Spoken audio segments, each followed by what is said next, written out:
In the quiet corner of a sprawling garden, where the sun dappled through the leaves of an ancient oak, lived a young girl named Lily. She wasn't just any girl. Her heart was full of kindness, and her mind was a whirlwind of curiosity. Every pebble, every leaf, every secret of the garden was a treasure to her. One lazy afternoon, while tracing the gnarled roots of the old oak tree, her fingers brushed against something smooth and cool, hidden beneath a curtain of ivy. She pulled the leaves away, and her breath caught in her throat.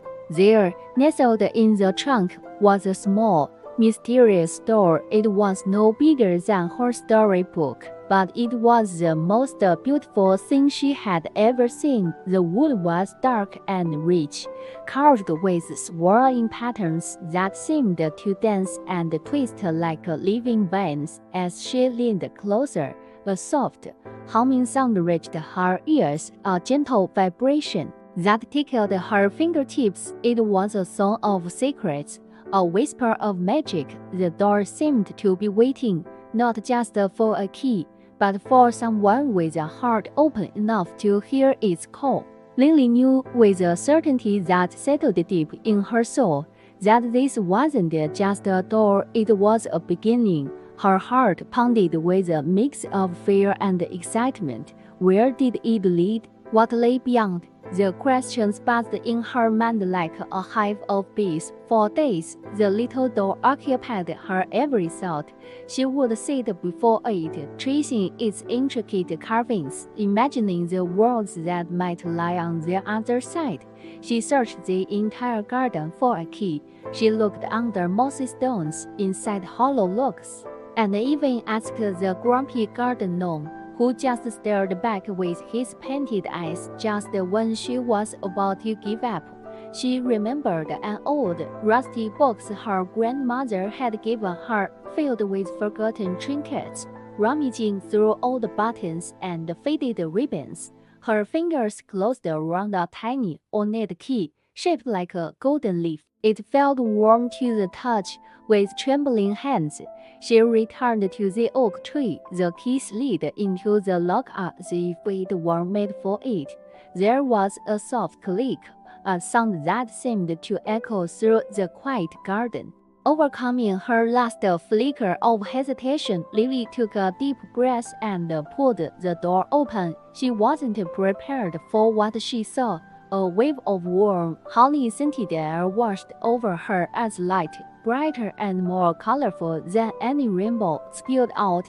She stepped through and found herself in a world painted with impossible hues. The grass beneath her feet was a soft, emerald velvet, and the river nearby sparkled not with sunlight, but with millions of tiny, floating lights like liquid stars. Flowers glowed with an inner luminescence, pulsing gently in shades of amethyst, sapphire, and rose. A squirrel with a bushy, silver tail scampered up to her, chattering a cheerful hello. Lily stared, speechless, before she could fully take in the breathtaking scene.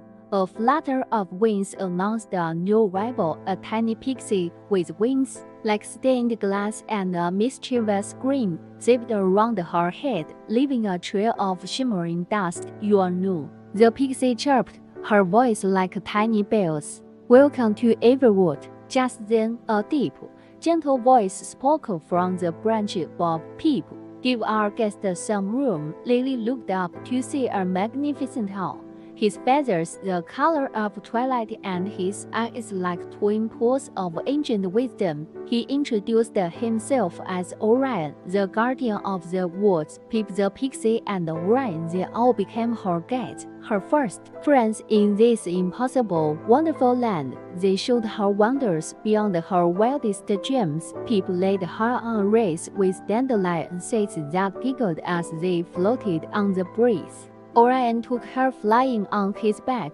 soaring high above the glowing forest, showing her constellations she had never seen in her own sky. She danced with fireflies that created moving pictures in the air and listened to the river sing songs of ancient times. For a while, it was pure bliss, but as the days turned into a timeless rhythm of joy and discovery, Lily began to notice something was wrong. The vibrant colors of the flowers seemed a little less bright. The sparkling river flowed a little more slowly. The cheerful chatter of the talking animals had a faint undertone of worry. One evening, as the two moons of Everwood rose in the sky, she found Orion perched on a high branch, his gaze distant and sorrowful. "Orion, what's wrong?" she asked softly. "Why is everything fading?" The wise old owl turned his great head towards her. His eyes filled with a deep sadness. "This world, Lily," he began, his voice a low rumble, "is powered by belief.